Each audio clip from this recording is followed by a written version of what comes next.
Hindi na po natin papatagalin. I know all of us are excited. We are ready now to receive the Word of God as we welcome the messenger of God today, si Sister Grace Tanod-Tanod. Malakas na palakpak po sa Panginoon.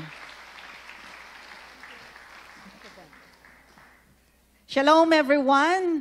Isang pinagpalang Sunday sa atin. Okay. Sandali lang po.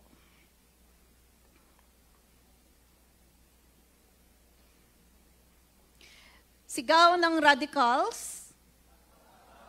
Ay, mahina. Sigaw ng kabataan. Ayun, gusto natin. I have decided to follow Jesus. No turning back. No turning back. Amen? Sabihin nga po natin sa ating katabi, I have decided to follow Jesus. No turning back. No turning back. Sino po sa atin dito ay Bisaya? Taas lang pong kamay. Ako lang yata. Maybe 20 years ago, sa isang church planting ministry, nag-share po yung asawa ng isang assigned pastor. Yung higbi ng puso ng kanyang panganay na anak. By that time, siguro mga 6 to 7 years old. Sabi ng bata, Ma, hangtod kanus ata mga unog lugaw, nangalagad man ta sa Ginoo. Now, we're serving the Lord, but until when are we going to eat lugaw?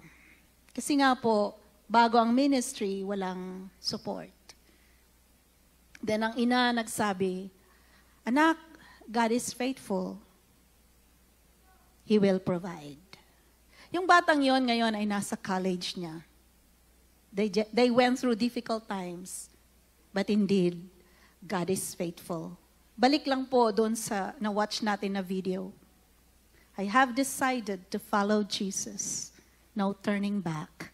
No turning back. Kailan mo nasabi, I deserve, at dugtungan po natin?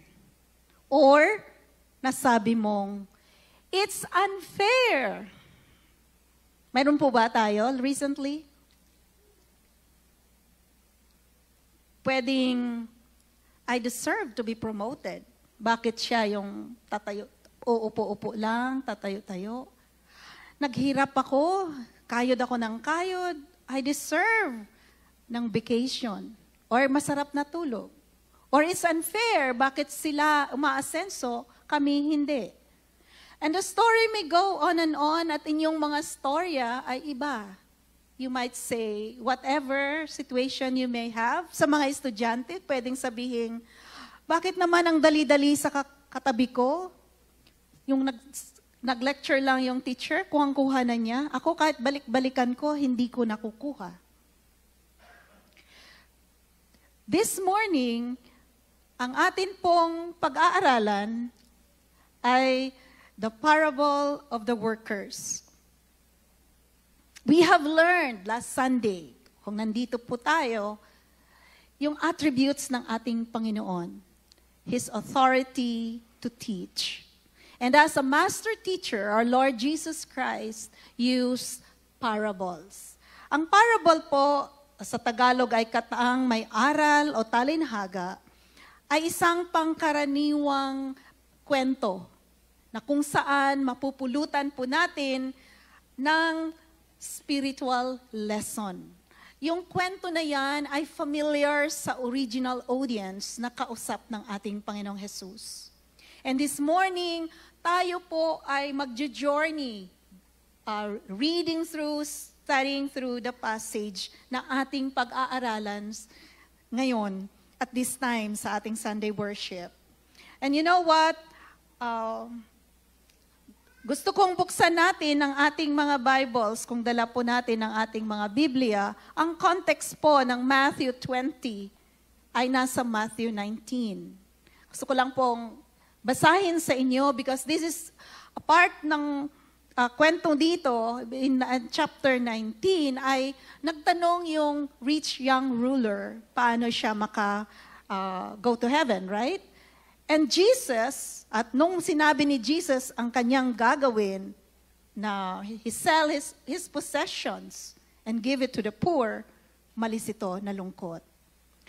In verse 23 ng chapter 19, let me read.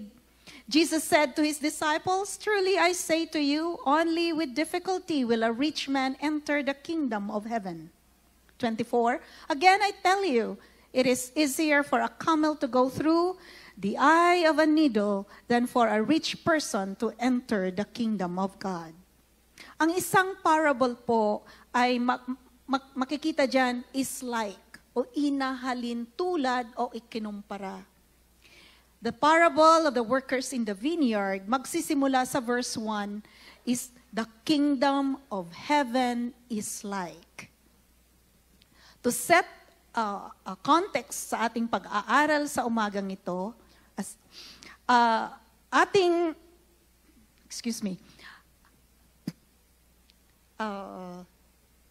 ilagay sa isip yung character. Pag kingdom, may hari, may subjects, at pag kingdom, may territory. At the same time, sa ating pagbubulay-bulay sa chapter na ito, tingnan natin ano yung sinabi, action ng ating mga characters. The landowner, the workers na tinawag. So with that, verse 27, nagtanong si Pedro. Sinabi niya kay Jesus, "See, we have left everything and followed you. What then will we have?"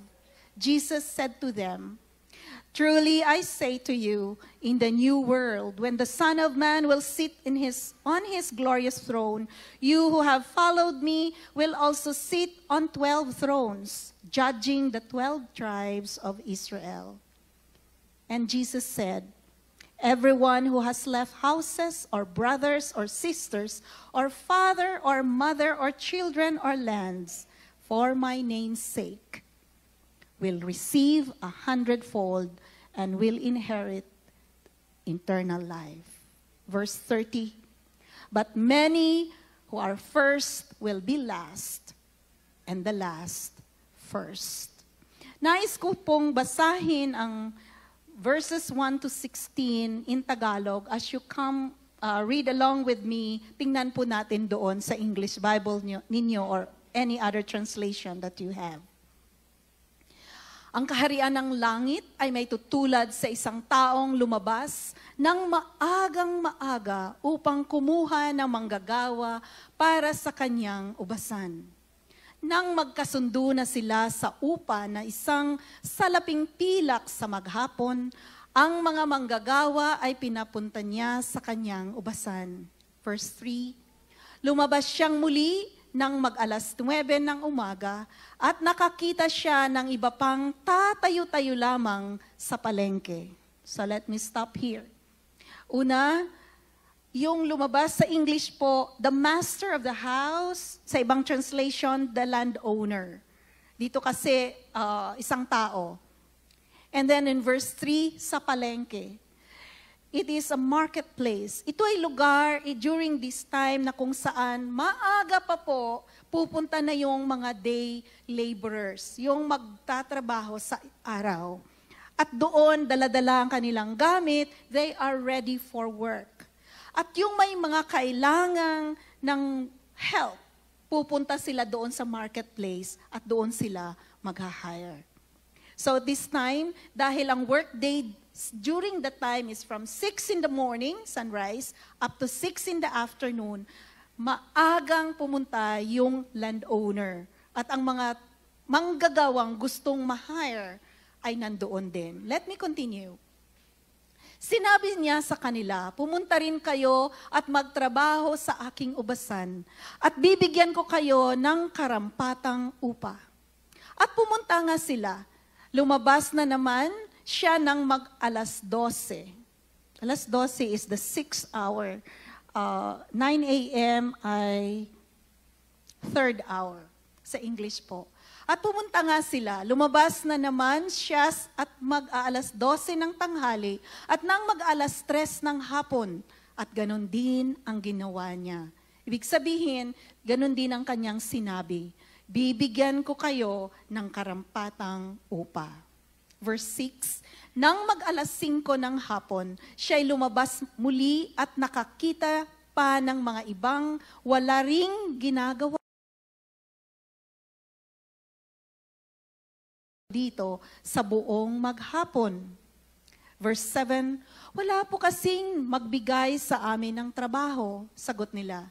Kaya't sinabi niya, kung gayon, pumunta rin kayo sa aking ubasan. Verse 8, nang gumagabi na, sinabi ng may-ari ng ubasan sa kanyang katiwala, tawagin mo na ang mga manggagawa at bayaran mo sila, magmula sa huli hanggang sa unang nagtrabaho.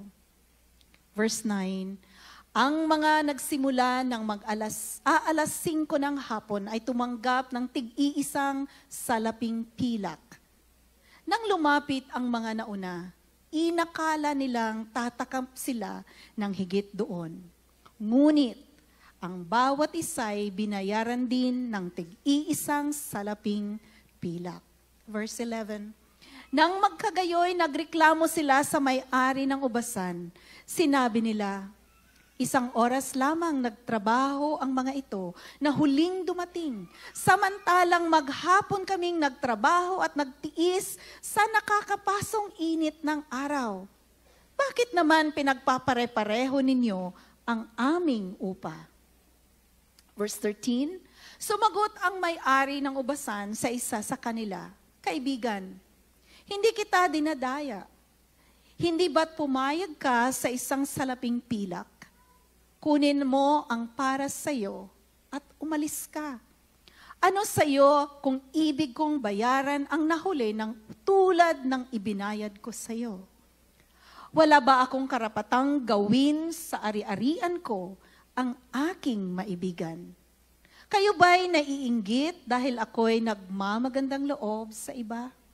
And our last verse, at sinabi ni Jesus, ang nahuhuli ay mauuna. Ang nauuna ay mahuhuli. In the kingdom of heaven, or the kingdom of grace, or the kingdom of God, the Lord rules in grace.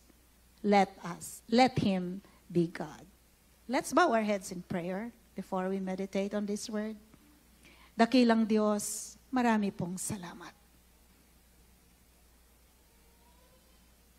It's all by God's grace, your grace, that we are here fellowshipping, studying your word together. Maraming salamat. Maraming salamat na tinuring mo kami your own. Father, I pray na maging aming mga puso ay rich soil na kung saan itatanim ang mga prinsipyo ng iyong mga salita. If we need instruction, if we need correction, or rebuke, or encouragement, hayaan mo po na sa aming pagnilay-nilay, madama ng bawat isa, kinakausap mo ang bawat isa sa amin. Thank you that your word will accomplish its purpose. As we commit to you our time, Holy Spirit, teach us. Help me also that I will speak with clarity and what you intend to be spoken, to be heard, will only glorify Christ. Samahan mo kami, Panginoon, at ikaw lamang ang tatanggap ng lahat ng papuri at pagsamba. In Jesus' name we pray. Amen. Amen. Verses 1 to 13 po, I entitled that section, God deals with every person fairly and graciously. So, be content and do not compare. tingnan po natin yung mga characters nandoon sa ating binasa kanina.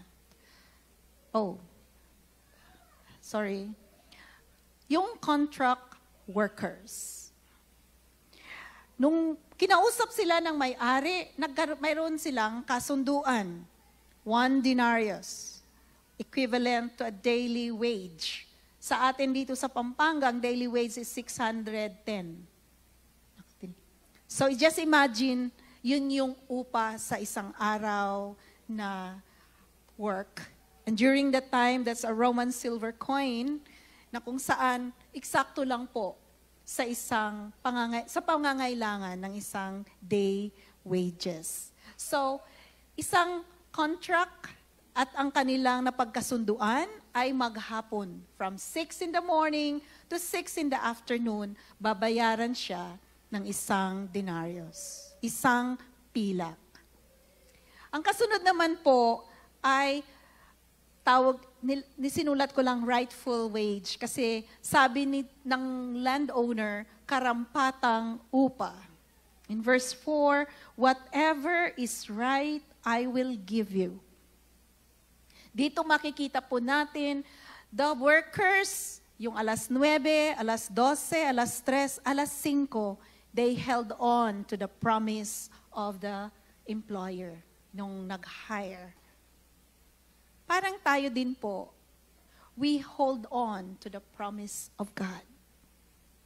Hindi natin dadagdagan, but what the Lord said in His Word, tatayuan po natin. Whatever He said or say in His Word. Next po, yung ating landowner. Pag nagbayad po siya on time, ito ay makikita po natin na tinugunan niya yung instruction sa Deuteronomy 24 verse 15. Sabi dito, bago lumubog ang araw, ibigay na ninyo sa kanya ang sweldo niya para sa maghapong sapagkat iyon lamang ang inaasahan niya sa buhay. Kapag hindi ninyo ibinigay agad, at dumaing siya kay Yahweh, yon ay pananagutan nyo. Mga kapatid, Scripture says, kung mayroon tayong babayarang services, huwag nating i-delay. This is in the economy, dito sa parable of the workers in the vineyard. Let's continue. God deals with every person fairly and graciously. Verse 9 to 10. Ulitin ko pong basahin. Ang mga nagsimula ng mag-alas 5 ng hapon ay tumanggap ng tig-iisang salaping pilak. Nang lumapit ang mga nauna, inakala nilang tatanggap sila ng higit doon. Ngunit, ang bawat isa'y binayaran din ng tig-iisang salaping pilak. According to the contract and according to God, the gracious heart of the landowner. Yung mga nauna, yung 6 o'clock hired, they assumed to get more. Inakala po nila na makakakuha sila ng higit. Sapagkat, imaginein lang po natin, sila yung nauna. So, 6, 9, 12, 3, and 5. Inuna yung 5 o'clock. 5 o'clock. So, habang nagbibigay, wow, exciting. Imaginein din po natin, yung binigyan na 5 o'clock, 1 oras lang ang kanyang trabaho, pero binigyan ng isang equivalent for a daily wage. Hindi ba kaya sabihin niya sa kanyang pamilya pag uwi, dala-dala yung bigas or ulam? Alam mo, kahit hapon na, konting oras na lang, may kumuha sa akin, may pagkain tayo. Well, the other one na nagtrabaho simula umaga hanggang hapon, sabi niya, bakit pare-pareho? No? Kasi tinitingnan niya yung pagbibigay. Tayo din po, when was the time that you assume something? kadalasan sa relationship, when we expect something, we assume, ito lang ang masasabi ko, na nasisira, nasistrain ang relationship. And so, let's practice no assumption. Hindi tayo mag-assume. Huwag tayong mag-aakala. Sapagkat we need to hold on to the Word of God. Sa mga kabataan, sometimes when someone is doing kindness to us, nag-a-assume na tayong gusto nila tayo, right? Nung kapanahunan kong kabataan ko, ganun yun. No? Akala mo, gusto ka, mabait lang talaga siya. Yung ganon. Di ba nagsasama ang loob? Same way, things of the kingdom, even in work, in marital relationship, sa workplace, if we assume, hindi po maganda ang dating later on. Sapagkat expectations will not be met. Next po, 11 to 12. Nang magkagayoy, nagreklamo sila sa may-ari ng ubasan. First, nag-assume. Pag nag-assume po tayo, ang tendency, pag unmet yung expectations, tayo po ay magre-reklamo. Sinabi nila, 1 oras lamang nagtrabaho ang mga ito na huling dumating samantalang maghapon kaming nagtatrabaho at nagtiis sa nakakapasong init ng araw. Bakit naman pinagpare-pareho ninyo ang aming upa? It's unfair. And then we compare. Sabi nga, comparison arouse hatred, disgust, and contempt. The more po tayong nagko-compare sa iba, later on, we will reach a point na ma-disappoint, magkaroon tayo ng resentment, and then hate that person. When do we usually compare? Sa tahanan po, gayahin mo si ate mo, sana kagaya ka nung isa, di ba? Oo. Bagay niya yung ganito, or kung may mga laruan, compare. Bakit siya ang ganda ng cellphone, akin hindi? Bakit siya may laruan, ako wala? Or in the workplace, ganun din. Unfair treatment, or ako ang masipag dito, bakit ang isa yun ang na-promote? Or bakit yung deal sa kanya na nabigay, hindi sa akin? Many more. You can add to the list. When did you experience unfairness? When did you experience comparison? Either ikaw nag-compare or ikaw ang na-compare. Di ba masakit po yun? In that way, tinuturuan tayo dito sa salita ng Panginoon, not to compare. Not to compare. Sometimes we complain about how God chooses to bless others. Kinumpare. Ba't siya binless, ako hindi? Now, I remember one time, isang personal comparison ko. Lord, bakit siya simple lang mag-pray? Pinag-pray din namin. Bakit yung dumating na blessing sa kanya, milyon-milyon? Ako hindi pa ako humawak. So, see, kahit sabihin mo, sana, but there's something in the heart. No? There's something in the heart. And or God, pareho kaming naglilingkod sa'yo. Bakit ganito or ganyan? Nilagay yan sa Bible upang makorek. Verse 13. Sumagot ang may-ari ng ubasan sa kanila. Kaibigan, hindi kita dinadaya. Hindi ba't pumayag ka sa isang salaping pilak? Kunin mo ang para sa iyo at umalis ka. Umalis ka na. Ano sa iyo kung ibig kong bayaran ang nahuli ng tulad ng ibinayad ko sa iyo? Look, ang action natin, God treats or deals with each person justly and graciously. So, we have to be content and do not compare. So, tingnan mo yung sinabi dito. Verse 14, ano sa'yo kung ibig kong bayaran ang nahuli ng tulad ng ibinayad ko? In second part of verse 13, hindi ba't pumayag ka? Verse 14, I'm sorry. Verse 14, kunin mo ang para sa'yo at umalis ka. Be content kung ano yung ating napagkasunduan. Next verses, ito. I like what David Gosik said. The system of law is easy to figure out. You get what you deserve. The system of grace is foreign to us. God deals with us according to who He is, not according to who we are or what we have done. Kaya nga, it's by grace that we have been saved.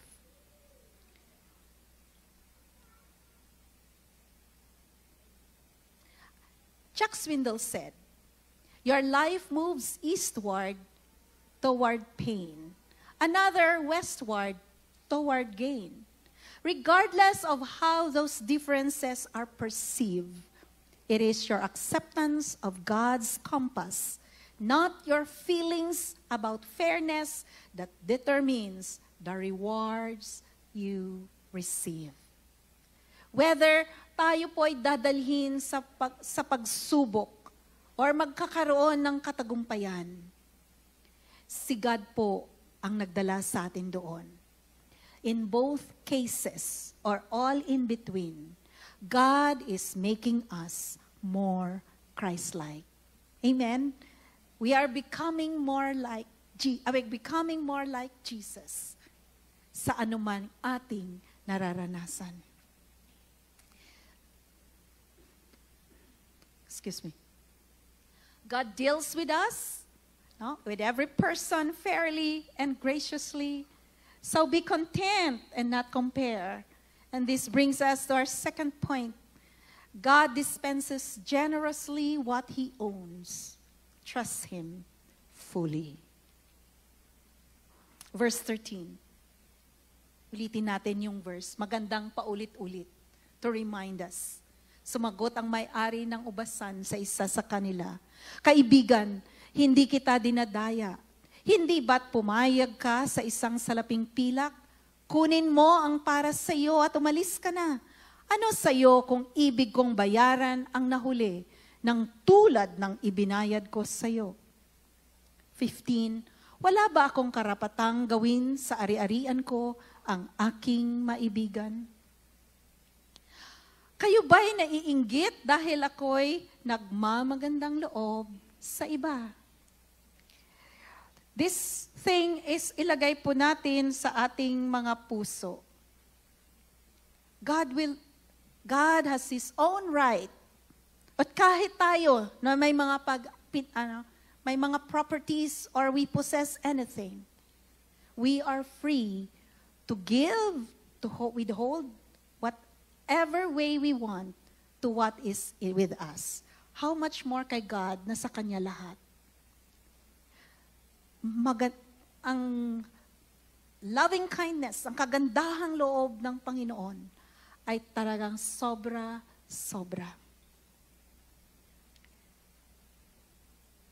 Sabi ni Lenski, no man dare dictate to Him or to God regarding what He must or must not do in any case of bestowal of His favor. Mga biyaya ng Panginoon, free siya. Sapagkat, let's say that aloud, grace is truly sovereign. God lang po ang nagbibigay ng totoong grace. Amen? God lang po. Last verse natin. Verse 16. So the last will be first, and the first will last. Ang nahuhuli ay mauuna, at ang nauuna ay mahuhuli. In the kingdom of grace, hindi ang patakaran doon, ang kalakaran doon ay hindi kagaya sa mundo. It's according to sino yung seniority, pwede yung qualification, or malakas ka, or you are powerful. In the kingdom of grace, pantay-pantay ang lahat. Lahat na tumanggap o nagkaroon ng relasyon kay Kristo, whether similar to the 6 a.m. down to the 5 p.m., any time of your life, any time in the history of life, isa lang po ang reward, heaven. Pantay-pantay. Ano man po yung panawagan sa atin, call to salvation, call to ministry, our reward is Jesus. Our reward is the same. Pare-pareho. With this, I'd like to share my personal testimony. I became a believer of Jesus Christ in 1979. College po ako.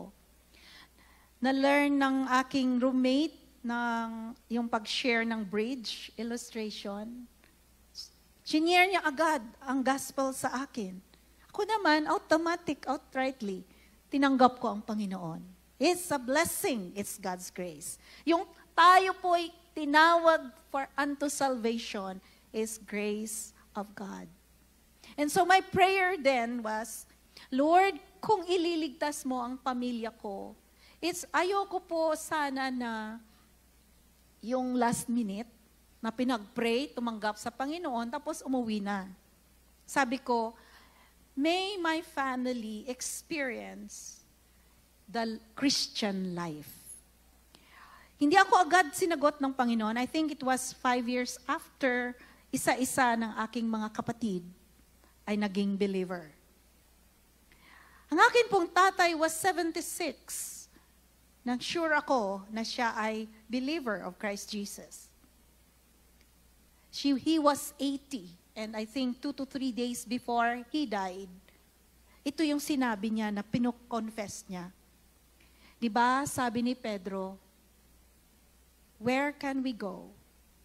Lord, you have the words of eternal life. Yun yung pinanghawakan ng father ko when he know it's already his time, sapagkat pumutok na po yung kanyang aortic abdominal aneurysm. Nanay po namin ay 93 years old. A few weeks ago, shinare niya sa akin, clear sa kanya yung gospel. It's a joy in my heart. Maari pong sa aming pamilya, ako ang naunang nakakilala sa Panginoon. Pero nauna si tatay sa heaven. I'm sure of that. Placed his trust in the Lord Jesus Christ. Kaya mga kapatid, in our evangelistic efforts to win our family, our friends, our office mate, anyone, bring them to the saving knowledge of Christ. Ito lang masasabi ko. Let's trust our generous, sovereign God. Amen? That ang ating service, ating evangelistic efforts will come from the overflow of the grace of God na ating natamo. It's the overflow. Sapagkat alam natin, it's the grace of God that we are who we are today. To summarize our lesson, God rules in grace, let Him be God. Kung minsan po, tayo ang God ng ating buhay. God deals with every person fairly, graciously, be content. Do not compare. But God dispenses generously what He owns. Trust Him fully. Ano man yung ating pangangailangan sa ngayon. Maybe there are dreams, there are desires na hindi pa po na natin natatanggap. God has His perfect time for that. In conclusion, God continually calls people to be His workers. First, to Himself, unto salvation, and then to serve Him. In the Lord's kingdom, any reward given to Christians is out of His loving kindness. Not really sa atin, out of God's loving kindness. He deals with each believer justly, graciously, and generously, whether we serve God all our lives, or to some of us later in life. Just imagine, yung ibang nasa death row, na kung saan kinilala ang kanilang karumihan at kailangan nila si Kristo, makakasama po natin sa langit magpupuri sa Kanya. Remember the thief on the cross. He held on to the word of Jesus as is now with Jesus. To us as well, yung atin pong mga pinagpe-pray. Kaya nga, let's worship and trust Him fully. Huwag po tayong mag-assume. Let's grow and develop to be content and not compare. Sapagkat lahat po ay biyaya ng Diyos. As I close, 2 Corinthians 5:21, nakasulat ang greatest unfairness. Hindi nagkasala si Kristo, ngunit alang-alang sa atin. Siya'y itinuring na makasalanan upang sa pakikipag-isa natin sa Kanya ay maging matuwid tayo sa harap ng Diyos. We have nothing, we are nothing. We come before the Lord as who we are, and He will transform us into Christ-likeness. Kaya nga sabi ng 2 Corinthians 5:17, if anyone is in Christ, he is a new creation. The old has passed away, behold, the new has come. Tayo po. Kaya nga sabi ng radical, may pagbaba. Lakasan natin, mga radicals. Mga kabataan, ano ang sigaw ng kabataan? Pagbabago dahil kay Kristo. Let's join our worship team as we worship the Lord. Let this prayer song express what's in your heart. Sa pasasalamat po natin sa Panginoon, sa Kanyang sukdulang biyaya.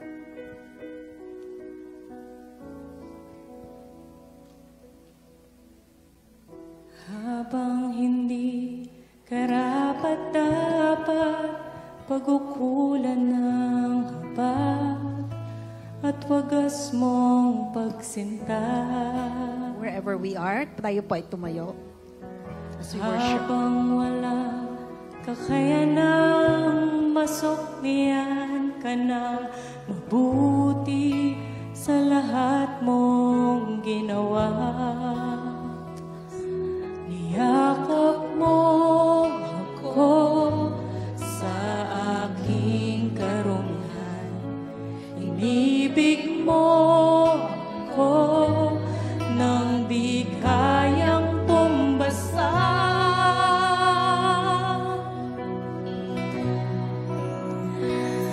O Diyos ng katarungan at katwiran na kahit minsan di nabahiran ang kabanalan, kalwalhatian. Salamat sa sukulang biyaya mo.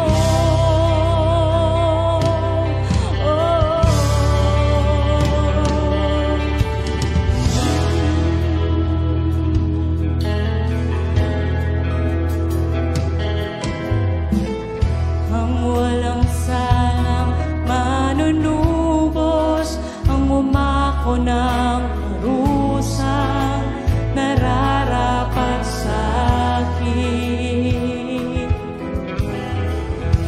Anong habag sa tulad ko'y gawad ang iyong katwiran at ako'y patawarin. Niyakap mo ako sa aking karumihan. Inibig mo ako nang di kayang tumbasan. Niyakap mo ako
express your thanksgiving, your worship to God.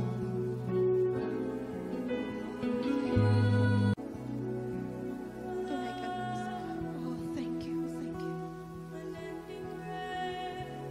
Oh God. Nakikita mo ang bawat isa sa amin. Narinig mo bawat awit, bawat dalangin, bawat expression ng heart of gratitude to you. Oh God, maraming salamat sa iyong sukdulang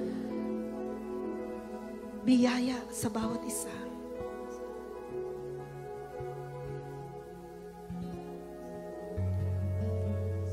Thank you. Thank you for our salvation. Lord, dalangin ko na ang bawat isa assured no one will be left out. It's clear and we are assured, Lord, kami ligtas because we place our trust in Jesus. We surrendered our lives to Him. Thank you that it's all by your grace that we respond to your call for salvation. And it's also your grace that we respond to the call to ministry, to service. Lord, may you find us faithful. Hayaan mo po, alam mo yung mga iyak sa puso ng bawat isa. Those who are sick, those who are the needs, Lord. Yung iba, Lord, needs direction, wisdom sa trabaho, sa negosyo, sa pag-aaral. Wisdom to make decisions in life, whatever form it may be. Lord, you're generous. Ibuhos mo po ang pagpapala. Ibuhos niyo po. Relationship problems, oh God. Salamat, you will solve it. It will be mended, oh God. At tulad ng prayer na sinulat ni Job, it's also my prayer. That now to Him who is able to keep you from stumbling and to present you blameless before the presence of His glory with great joy.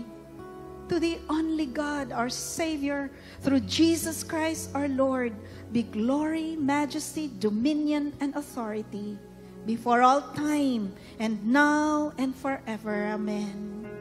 That prayer, O God, dala-dala po ng bawat isa na sa aming paghayo sa darating na linggo, katagpuin mo mga tanging kailangan ng bawat isa. Lord, mga pangangailangang immediate, O Father. Salamat, Lord. Salamat. Pleasantly surprise those who need it so much, O God. Sapagkat alam po namin, napakalaki ng puso mo sa iyong mga anak, sa iyong mga lingkod. God, that we will continually trust you. May mga bagay na hindi po namin naintindihan. May mga bagay na hindi clear sa amin. But you will make it clear. And you will make all things possible. All by your grace. Father, thank you for your protection to each one. Thank you for the overflowing blessing na sa aming paghayo as everyone leaves the sanctuary. Tunay po, Ama. Dala-dala ang tagumpay, ang pag-asa, ang assurance. You are with us. You will never leave us. You will not forsake us. You are our hope. You are our joy. Oh, be glorified, be glorified, be glorified. We bring back to you all the glory, the honor, and the praises.